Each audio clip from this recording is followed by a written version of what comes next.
शुरुआत करते हैं एक राजा से, जिसने अपने दरबार में उन सभी मंत्रियों को बुलाया जो कि काफ़ी जीनियस थे। वो इतने बुद्धिमान थे कि राजा अपनी सभी समस्याओं को चुटकी में सुलझाने के लिए उनकी मदद लेते थे।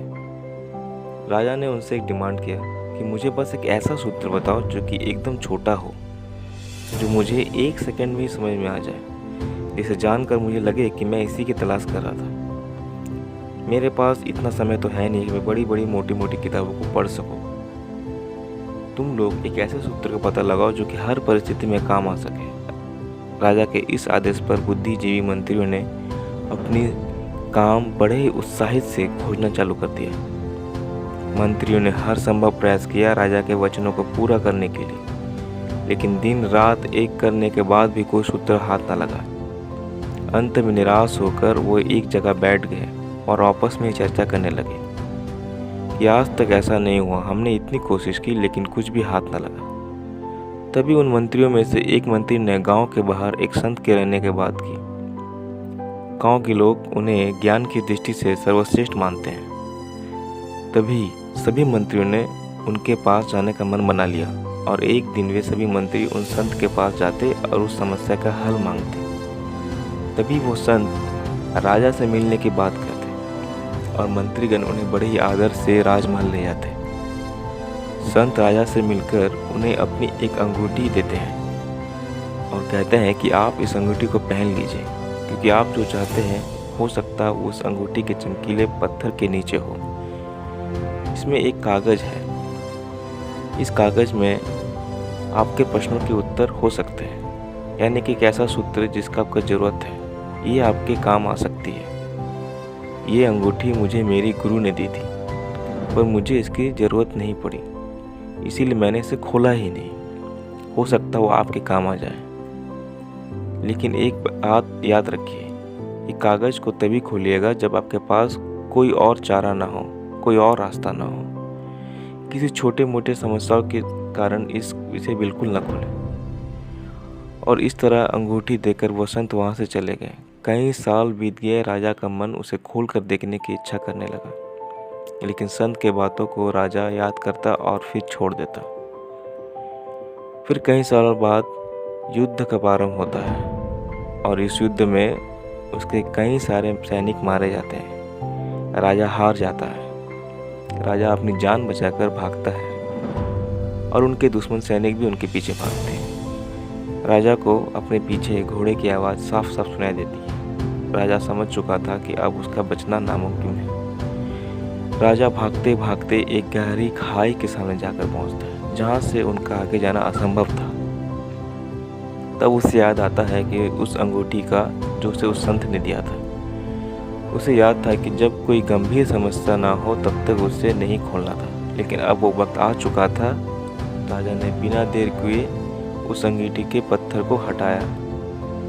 उस कागज में लिखा हुआ था, ये वक्त बीत जाएगा। इस छोटी सी लाइन को राजा पढ़ते ही मुस्कुराने लगा। राजा सोचता कि अब तो कुछ नहीं बचा, मेरा सारा राजपाट चला गया, मेरे सारे सैनिक मारे गए, सुख के सारे दिन बीत गए और मुझे ये पता है कि ये दुख के दिन भी बीत जाएंगे। इस एक छोटी सी सूत्र ने मानो राजा के जीवन में ही बदल दिया। उन्हें अब ना तो मरने का डर था और ना ही किसी और चीज़ की चिंता थी। वो निश्चिंत होकर जमीन पर बैठ गया। धीरे धीरे घोड़े की आवाज़ आने बंद हो गई। दुश्मन सैनिक राजा को उस घने जंगल में ढूंढ नहीं पाए। कुछ समय बाद राजा ने अपने बचे कुछ सैनिक मित्रों को दोबारा इकट्ठा कर दोबारा दुश्मनों पर हमला किया और युद्ध की जीत हासिल की। अपना राजपाट फिर से हासिल कर लिया और दोबारा अपनी गद्दी पर बैठकर जोर जोर से हंसने लगा कि तभी उस अंगूठी की मोती के नीचे दबे हुए छोटी सी लाइन उन्हें याद आने लगी और राजा चुप हो गया। दोस्तों, हमारे जीवन भी एक इसी छोटी सी सूत्र के मोहताज है और हमें यह मान लेना चाहिए कि अगर आपके जीवन में दुख है तो सुख भी आएंगे, दुख बीत जाएंगे। शुरुआत करते हैं एक राजा से, जिसने अपने दरबार में उन सभी मंत्रियों को बुलाया जो कि काफ़ी जीनियस थे। वो इतने बुद्धिमान थे कि राजा अपनी सभी समस्याओं को चुटकी में सुलझाने के लिए उनकी मदद लेते थे। राजा ने उनसे एक डिमांड किया कि मुझे बस एक ऐसा सूत्र बताओ जो कि एकदम छोटा हो, जो मुझे 1 सेकंड में ही समझ में आ जाए, जिसे जानकर मुझे लगे कि मैं इसी की तलाश कर रहा था। मेरे पास इतना समय तो है नहीं कि मैं बड़ी बड़ी मोटी मोटी किताबों को पढ़ सकूं। तुम लोग एक ऐसे सूत्र का पता लगाओ जो कि हर परिस्थिति में काम आ सके। राजा के इस आदेश पर बुद्धिजीवी मंत्रियों ने अपनी काम बड़े ही उत्साहित से खोजना चालू कर दिया। मंत्रियों ने हर संभव प्रयास किया राजा के वचनों को पूरा करने के लिए, लेकिन दिन रात एक करने के बाद भी कोई सूत्र हाथ न लगा। अंत में निराश होकर वो एक जगह बैठ गए और आपस में ही चर्चा करने लगे कि आज तक ऐसा नहीं हुआ, हमने इतनी कोशिश की लेकिन कुछ भी हाथ न लगा। तभी उन मंत्रियों में से एक मंत्री ने गांव के बाहर एक संत के रहने की बात की। गांव के लोग उन्हें ज्ञान की दृष्टि से सर्वश्रेष्ठ मानते हैं।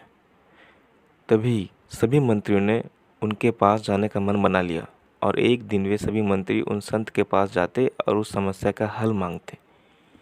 तभी वो संत राजा से मिलने की बात करते और मंत्रीगण उन्हें बड़े ही आदर से राजमहल ले जाते। संत राजा से मिलकर उन्हें अपनी एक अंगूठी देते हैं और कहते हैं कि आप इस अंगूठी को पहन लीजिए, क्योंकि आप जो चाहते हैं हो सकता है वो उस अंगूठी के चमकीले पत्थर के नीचे हो। इसमें एक कागज़ है, इस कागज़ में आपके प्रश्नों के उत्तर हो सकते हैं, यानी कि एक ऐसा सूत्र जिसका आपको ज़रूरत है, ये आपके काम आ सकती है। ये अंगूठी मुझे मेरी गुरु ने दी थी, पर मुझे इसकी ज़रूरत नहीं पड़ी, इसीलिए मैंने इसे खोला ही नहीं। हो सकता वो आपके काम आ जाए, लेकिन एक बात याद रखिए, ये कागज़ को तभी खोलिएगा जब आपके पास कोई और चारा ना हो, कोई और रास्ता ना हो। किसी छोटे मोटे समस्याओं के कारण इसे बिल्कुल ना खोलें। और इस तरह अंगूठी देकर वो संत वहाँ से चले गए। कई साल बीत गए, राजा का मन उसे खोल कर देखने की इच्छा करने लगा, लेकिन संत के बातों को राजा याद करता और फिर छोड़ देता। फिर कई सालों बाद युद्ध का प्रारंभ होता है और इस युद्ध में उसके कई सारे सैनिक मारे जाते हैं। राजा हार जाता है। राजा अपनी जान बचाकर भागता है और उनके दुश्मन सैनिक भी उनके पीछे भागते हैं। राजा को अपने पीछे घोड़े की आवाज़ साफ साफ सुनाई देती है। राजा समझ चुका था कि अब उसका बचना नामुमकिन है। राजा भागते भागते एक गहरी खाई के सामने जाकर पहुंचता है, जहां से उनका आगे जाना असंभव था। तब उसे याद आता है कि उस अंगूठी का जो उसे उस संत ने दिया था। उसे याद था कि जब कोई गंभीर समस्या ना हो तब तक उसे नहीं खोलना था, लेकिन अब वो वक्त आ चुका था। राजा ने बिना देर किए उस अंगूठी के पत्थर को हटाया। उस कागज़ में लिखा हुआ था, ये वक्त बीत जाएगा। इस छोटी सी लाइन को राजा पढ़ते ही मुस्कुराने लगा। राजा सोचता कि अब तो कुछ नहीं बचा, मेरा सारा राजपाट चला गया, मेरे सारे सैनिक मारे गए, सुख के सारे दिन बीत गए और मुझे ये पता है कि ये दुख के दिन भी बीत जाएंगे। इस एक छोटी सी सूत्र ने मानो राजा के जीवन में ही बदल दिया।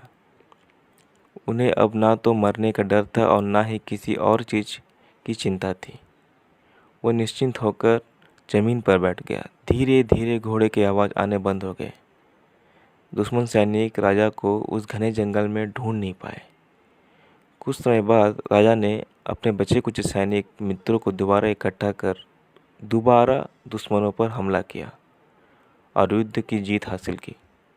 अपना राजपाट फिर से हासिल कर लिया और दोबारा अपनी गद्दी पर बैठकर जोर जोर से हंसने लगा कि तभी उस अंगूठी की मोती के नीचे दबे हुए छोटी सी लाइन उन्हें याद आने लगी और राजा चुप हो गया।